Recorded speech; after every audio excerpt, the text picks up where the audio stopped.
Hello दोस्तों, कैसे हो आप सभी लोग। आई होप सभी लोग अच्छे होंगे।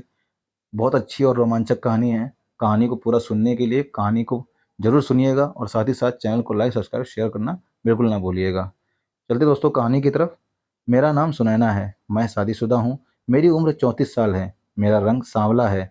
शादी से पहले मेरे कई दोस्त थे। पहले मैं पढ़ाई पूरी होने के बाद घर पर ही रहा करती थी, पर अब जॉब करने लगी हूँ। जॉब के लिए मुझे रोज़ सुबह कभी ऑटो से कभी बस से सफ़र करना पड़ता था।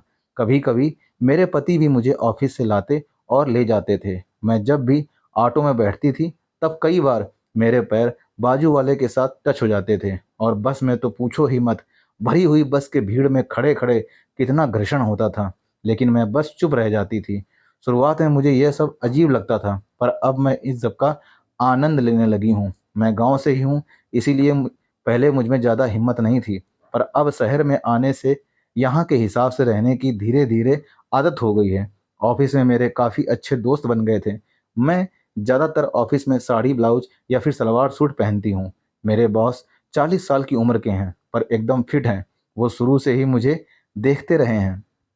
उनकी नज़र को मैं पहले दिन से ही समझ गई थी, पर मैंने ऐसे दिखाया जैसे मुझे कुछ पता नहीं है। मेरा ऑफिस टाइम सुबह 10 बजे से शाम 5 बजे तक है, पर शाम को कभी कभी बॉस मुझे 6 या 7 बजे तक रुकने के लिए कह देते थे। वह मुझे बार बार अपने केबिन में बुलाकर पूछते रहते कि उस फाइल का क्या हुआ, इस फाइल का क्या हुआ। ऐसे सवाल करके मुझे तंग करते थे। मैं ऑफिस में नई नई थी, जिस कारण मुझे ऑफिस का काम ज़्यादा नहीं आता था, इसलिए उनको मुझे डांटने का मौका मिल जाता था। वह मुझे डांटे हुए ऐसे दिखते थे जैसे उन्होंने मुझे खरीद लिया हो। शुरू शुरू में मुझे थोड़ा अजीब सा लगता था, पर अब मैं उनकी नज़र को समझ गई हूँ, तो इस बात को एंजॉय करने लगी हूँ। एक बार बॉस ने मुझे देर तक रुकने के लिए बोला। सब लोग चले गए थे। बॉस, मैं और कुछ डी ग्रेड कर्मचारी ही ऑफिस में रह गए थे। बॉस मुझे अपने केबिन में बुलाकर मुझसे पर्सनल बातें करने लगे। वह कहने लगे, तुम काम अच्छे से करो, मैं तुम्हारी सैलरी बढ़वा दूंगा। तुम्हारी फैमिली में कौन कौन है? तुमको किसी चीज़ की ज़रूरत हो तो मुझे बताना। उनकी यह हमदर्दी भरी बातें सुनकर मुझे भी अच्छा लगने लगा। हालांकि मैं उनकी मंशा समझ गई थी, इसलिए मैं उनसे तुरंत कहने वाली थी कि गले वाला रानी ही दिला दो, क्योंकि फ्री के गिफ्ट मुझे बहुत पसंद हैं।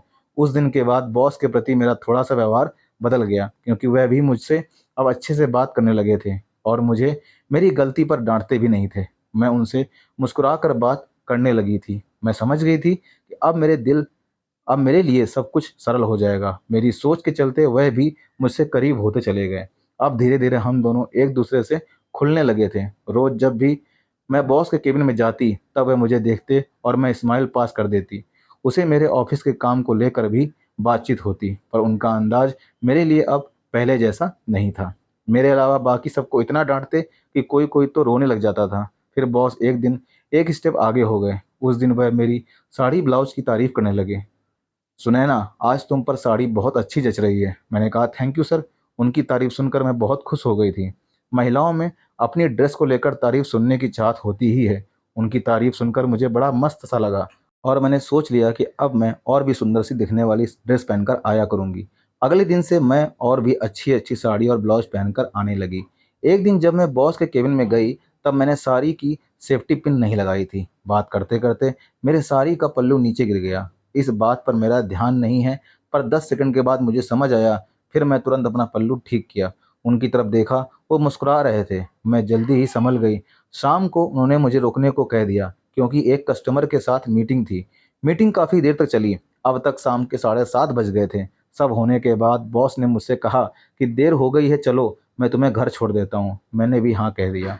फिर हम दोनों उनकी कार में बैठकर मेरे घर की तरफ निकल गए।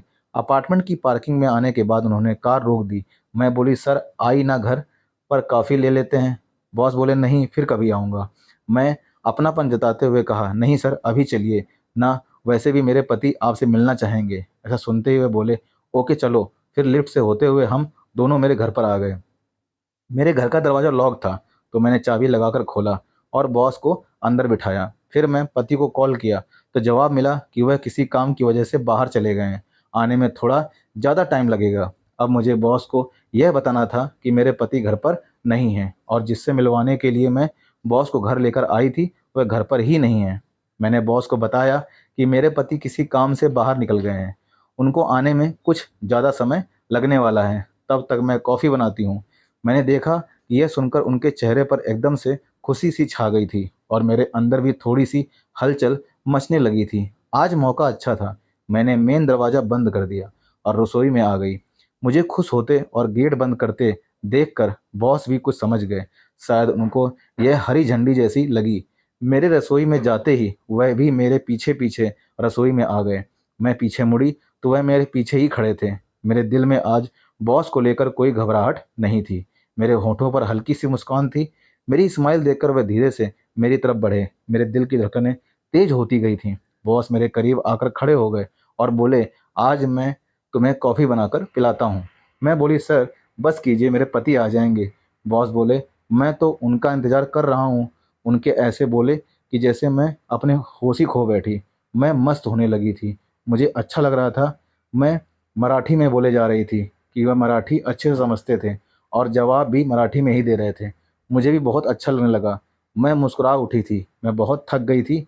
मैं रसोई की सफाई करके कॉफ़ी लेकर हॉल में आ गई। कॉफ़ी पीते हुए हम दोनों ने बात की। मैं बॉस को स्माइल दे रही थी। अब तक काफ़ी देर हो गई थी पर मेरे पति नहीं आए थे। मैंने पति के ना आने की बात कही तो बॉस बोले, कोई बात नहीं, यह तो मेरे लिए अच्छा ही रहा। उससे मैं अगली बार भी मिल लूँगा। इसी बहाने मैं तुम्हारे घर पर दोबारा भी आ पाऊँगा। अब बॉस जाने लगे। जाते जाते उन्होंने मुझे धन्यवाद किया। मैं बॉस को देखकर मुस्कुरा दी। मेरा उनसे दोस्ती करने का कोई कारण नहीं था, बस मेरा दिल किया और मैंने खेल कर दिया। इसके बाद मैं बॉस की चहेती बन गई थी। मैंने इस बात का पूरा ख्याल रखा कि ऑफिस में मेरी बदनामी ना होने पाए। बॉस के साथ ऑफिस, घर और होटल ऐसी कोई जगह नहीं बची जहां हम दोनों ने घूमने फिरने का मज़ा ना लिया। मैं ऑफिस में शाम को उनकी केबिन में पहुंच जाती थी। उसके लिए मैं सबके सामने छुट्टी के समय निकल जाती थी और फिर सबके जाने के बाद फिर से केबिन में चली आती थी। अपने घर में भी मैंने कई बार बॉस को बुलाया। बॉस ने मुझे कई बार अपनी कार में भी घुमाया।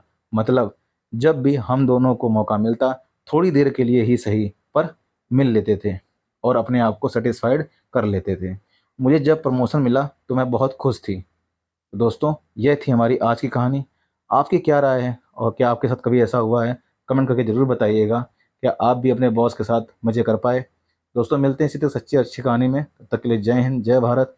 अगर आपको कहानी पसंद आई तो चैनल को लाइक सब्सक्राइब शेयर करना ना भूलना और साथ ही साथ मेरे चैनल पे कमेंट जरूर कर देना और बेल आइकन को प्रेस कर देना ताकि आपको सारी की सारी स्टोरी सबसे पहले आपके चैनल पे दिखाई दें। धन्यवाद दोस्तों।